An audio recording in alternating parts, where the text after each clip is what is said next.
नमस्कार। स्वागत है आपका इंडिया गेट टीवी पर। मैं हूं अजय सेतिया। मित्रों, अब पहली बार यह लगने लगा है कि इतिहास का पुनर्लेखन भी मोदी के एजेंडे पर आ गया है। पिछले 8.5 साल से यह अति महत्वपूर्ण मुद्दा मोदी के एजेंडे पर नहीं था। मोदी राज में भी स्कूलों, कॉलेजों, विश्वविद्यालयों में मुगलों का गुणगान करने वाला इतिहास पढ़ाया जा रहा था। अब जाकर मोदी ने भारतीयों के मन में हीन भावना भरने वाले इस झूठे इतिहास को इतिहास के कूड़ेदान में फेंककर इतिहास का पुनर्लेखन करवाने का फैसला किया है। वाजपेयी सरकार के समय मानव संसाधन मंत्री मुरली मनोहर जोशी ने यह काम शुरू किया था। तब वामपंथियों ने खूब हो हल्ला किया। इसके बावजूद मुरली मनोहर जोशी ने अपना काम जारी रखा। लेकिन 2004 में फिर वामपंथियों की मदद से कांग्रेस की सरकार आ गई, जिससे वामपंथी इतिहासकार शिक्षण संस्थाओं पर फिर से हावी हो गए और इतिहास के पुनर्लेखन का काम बंद हो गया। मोदी सरकार बनने के बाद पहली मानव संसाधन मंत्री स्मृति ईरानी ने इतिहास की किताबों का अध्ययन करवाना शुरू किया था। लेकिन उसके तुरंत बाद स्मृति ईरानी के खिलाफ मीडिया में जोरदार अभियान शुरू हुआ। उस अभियान के पीछे असल में वामपंथी इतिहासकारों और वामपंथी मीडिया का ही हाथ था। मोदी ने भाजपा के भीतर से ही अपने एक मंत्री साथी के दबाव में आकर स्मृति ईरानी का विभाग बदल दिया। अब लोग कहते हैं कि उस मंत्री पर भी वामपंथी नेताओं का दबाव था, लेकिन यह एक अलग बात है। इसके इतिहास में जाने की जरूरत नहीं है, वह एक राजनीति है। तो उसके बाद किसी मानव संसाधन मंत्री ने इतिहास की खामियों की तरफ ध्यान देने की कोशिश नहीं की। कुल मिलाकर यह कि मोदी सरकार के पिछले 8.5 साल से इस महत्वपूर्ण काम की अनदेखी होती रही। स्कूलों, कॉलेजों और विश्वविद्यालयों में उन्हीं वामपंथियों का लिखा हुआ इतिहास पढ़ाया जाता रहा, जिसमें मुगलों का महिमा मंडन किया गया था। इतना ही नहीं, विश्वविद्यालयों में वामपंथियों की नियुक्तियां भी जारी रही। संघ परिवार से जुड़े बुद्धिजीवी इस स्थिति पर अपना क्षोभ व्यक्त करते रहे हैं। लेकिन मोदी सरकार के किसी मानव संसाधन मंत्री ने हालात बदलने की पहल नहीं की और इसीलिए बार बार मानव संसाधन मंत्री बदलते रहे। अब नरेंद्र मोदी और अमित शाह ने एक साथ घोषणा कर दी है कि इतिहास का पुनर्लेखन सरकार के एजेंडे पर आ गया है। दोनों ने यह घोषणा औरंगजेब को धूल चटाने वाले असम के अहोम शासकों के सेनापति लचित बरफुकन की 400वीं जयंती के अवसर पर की है। राष्ट्र को एक मैसेज देने के लिए अहोम के सेनापति बरफुकन की जयंती पहली बार दिल्ली में बड़े पैमाने पर मनाई गई। लगातार 3 दिन विज्ञान भवन में कार्यक्रम हुए, जिसमें असम के मुख्यमंत्री हेमंत बिस्व शर्मा, भारत के गृह मंत्री अमित शाह और भारत के प्रधानमंत्री, तीनों ने एक एक दिन जाकर के राष्ट्र को संदेश दिया कि वामपंथी इतिहासकारों ने औरंगजेब का बढ़ा चढ़ाकर स्तुतिगान किया है और उसे हराने वाले भारतीय योद्धा की पूरी तरह अनदेखी की गई। इस अवसर पर मोदी ने कहा कि, मैं कोट कर रहा हूं, मुगलों का गुणगान करने के लिए भारत के सही इतिहास को दबाया गया।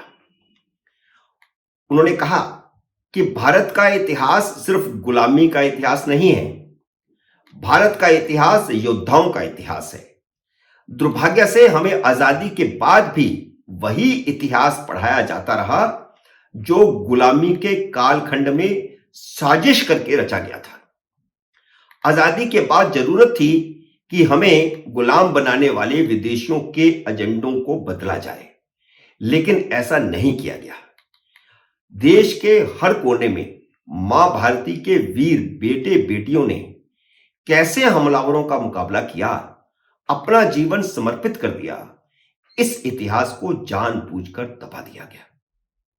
यह मोदी ने स्पष्ट शब्दों में इस कार्यक्रम में कहा। 25 नवंबर को विज्ञान भवन में मोदी का यह भाषण एक दिन पहले दिए गए अमित शाह के भाषण की पुष्टि थी, जिसमें अमित शाह ने संकेत दे दिया था कि इतिहास के पुनर्लेखन का विषय मोदी के एजेंडे पर आ गया है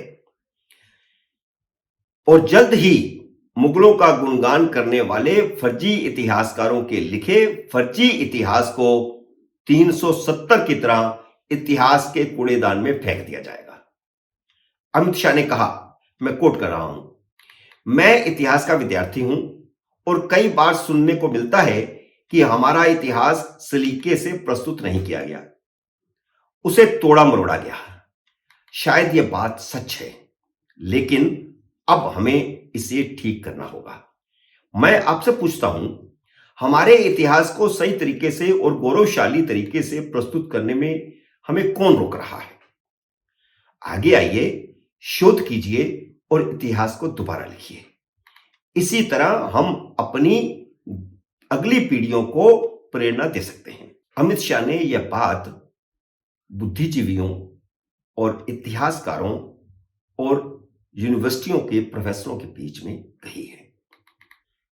आजादी के बाद कांग्रेस सरकारों ने इतिहास लिखवाने के लिए वामपंथियों का सहारा लिया था, जिन्होंने भारत का प्राचीन इतिहास ही बदल कर रख दिया।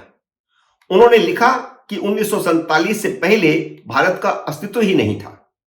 उन्होंने भारत की रियासतों को मिलाकर के एक भारत देश मानने से ही इनकार कर दिया। उनकी नजर में रियासतों पर तुर्कों और बाद में मुगलों के हमलों से ही इतिहास शुरू होता है, जबकि भारतवर्ष की संस्कृति लाखों साल पुरानी थी और 5000 साल का तो प्रामाणिक इतिहास मौजूद है। प्राचीन भारतवर्ष की सांस्कृतिक और राजनीतिक सीमाएं ईरान से लेकर बर्मा तक थी, लेकिन वामपंथियों के इतिहास से यह सब कुछ गायब है। वामपंथियों के लिखे इतिहास के कारण ही देश के पहले मानव संसाधन मंत्री अर्जुन सिंह ने कहा था कि 1947 से पहले भारत था ही नहीं। नरसिम्हा राव ने मानव संसाधन मंत्रालय बनाया था और उसके पहले मंत्री अर्जुन सिंह थे। हालांकि अब मोदी सरकार ने इस मंत्रालय को फिर से शिक्षा मंत्रालय का नाम दे दिया है। वामपंथी इतिहासकार मुगलों से पहले के राजाओं को भारतीय इतिहास का हिस्सा ही नहीं मानते। सांस्कृतिक भारत उनकी कल्पना से ही परे है। वे मुगलों के युद्धों से ही भारत को देखते हैं। इसलिए इतिहास की किताबों में मुगलों का इतिहास ही भरा पड़ा है, उनका गुणगान ही भरा पड़ा है। राम जन्मभूमि मुकदमे के समय सुप्रीम कोर्ट ने पहली बार वामपंथी इतिहासकारों को इतिहासकार मानने से ही इनकार कर दिया। सुप्रीम कोर्ट ने उन्हें कहा था कि आप इतिहास नहीं, कहानियां लिखते हो। सुप्रीम कोर्ट की यह टिप्पणी एक संकेत था कि सही परिप्रेक्ष्य में भारत का तथ्यात्मक इतिहास लिखने का वक्त आ गया है, जो झूठी कहानियों पर आधारित नहीं हो। अमित शाह ने इतिहास को तथ्यात्मक और सही परिप्रेक्ष्य में लिखने वालों को सरकार की तरफ से पूरी मदद का वायदा भी किया है। औरंगजेब को महान बताने वाले इतिहासकारों ने इतिहास का यह तथ्य छुपाकर रखा कि असम में उसे हार का मुंह देखना पड़ा था। इसी तरह अंग्रेजों से हारने के बाद उनकी गुलामी स्वीकार करने वाले टीपू सुल्तान का भी इतिहास में महिमा मंडन किया गया, जबकि टीपू सुल्तान ने जमानत के तौर पर अपने 2 बच्चे अंग्रेजों को गिरवी रख दिए थे। टीपू सुल्तान की महिमा मंडन करने वाला इतिहास लिखवाने वाली कर्नाटक की कांग्रेस सरकारें टीपू सुल्तान की जयंती मनाने के लिए हमेशा से छटपटाती रही हैं। कांग्रेस की सरकारों ने 75 साल तक लचित बरफुकन की बहादुरी का इतिहास भी पूर्वोत्तर तक सीमित कर दिया था।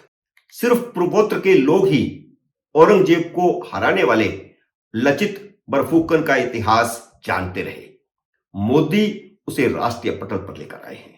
मित्रों, उम्मीद है मेरा यह विश्लेषण आपको पसंद आया होगा। इसे लाइक करिए, शेयर कीजिए और अगर आपने मेरे YouTube चैनल को सब्सक्राइब नहीं किया तो कृपया सब्सक्राइब भी कीजिए, घंटी का बटन भी दबाइए ताकि जैसे ही मेरा नया वीडियो आए आपको सूचना आए। मेरे नए वीडियो का करिए इंतजार। तब तक नमस्कार।